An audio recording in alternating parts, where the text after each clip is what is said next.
ఈ ప్రాచీన ఆలయాన్ని దండయాత్రలు ధ్వంసం చేశాయా? లేక సముద్రమే అసలు కారణమా? ఒకప్పుడు ఇక్కడ 7 ఆలయాలు ఉండేవి. కానీ ఇప్పుడు ఒక్కటే ఎందుకు మిగిలింది? Hello YouTube family, welcome to Divka diaries. ఈరోజు మనం తమిళనాడులోని మహాబలిపురంలో ఒక అద్భుతమైన షో టెంపుల్ గురించి తెలుసుకుందాం. 1300 సంవత్సరాల క్రితం నిర్మించిన ఈ ఆలయం నేటికి సముద్ర తీరాన నిలిచి ఉంది. ఈ షో టెంపుల్ను పల్లవ రాజవంశానికి చెందిన వారు నిర్మించారు. ఈ ఆలయం ప్రధానంగా శివుడికి అంకితం చేయబడింది.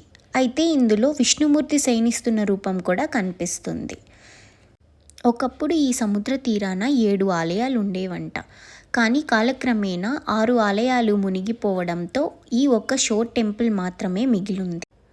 2004 సునామీ సమయంలో సముద్రం కొద్దిసేపు వెనక్కి వెళ్ళినప్పుడు కొన్ని పురాతన నిర్మాణాలు ఆనవాళ్లు కనిపించాయని స్థానికులు చెప్పారు. దీంతో 7 పగోడాస్ కథపై మరింత ఆసక్తి పెరిగింది. తర్వాత పురావస్తు శాస్త్రవేత్తలు కూడా ఇక్కడ పరిశోధనలు నిర్వహించారు. చాలామంది ఈ ఆలయం దాడుల వల్ల ధ్వంసమైందని భావిస్తారు. కానీ చరిత్రలో అలాంటి ఆధారాలు లేవు. వాస్తవానికి సముద్రపు ఉప్పుగాలులు, బలమైన గాలులు, వర్షాలు మరియు అలల ప్రభావం వల్లే శిల్పాలు క్రమంగా దెబ్బతిన్నాయి. ఈ ఆలయంలో నంది విగ్రహాలు వరుస ప్రత్యేక ఆకర్షణ. సముద్ర తీరాన ఉండడం వలన సూర్యోదయం, సూర్యాస్తమయం సమయంలో ఈ ఆలయం మరింత అందంగా కనిపిస్తుంది.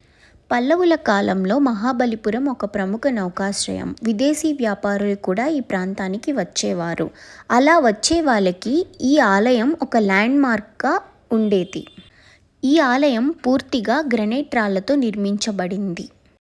1300 సంవత్సరాల చరిత్రను తనలో దాచుకున్న షో టెంపుల్ కేవలం ఒక ఆలయం మాత్రమే కాదు.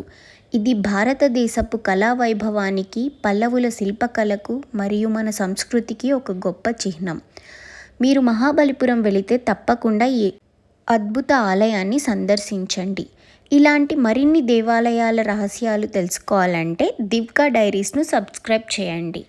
మీకు ఈ మహాబలిపురం షో టెంపుల్ గురించి ఇంకా ఇన్ఫర్మేషన్ కావాలి అంటే కామెంట్ చేయండి. నేను తప్పకుండా లాంగ్ వీడియో పోస్ట్ చేస్తాను.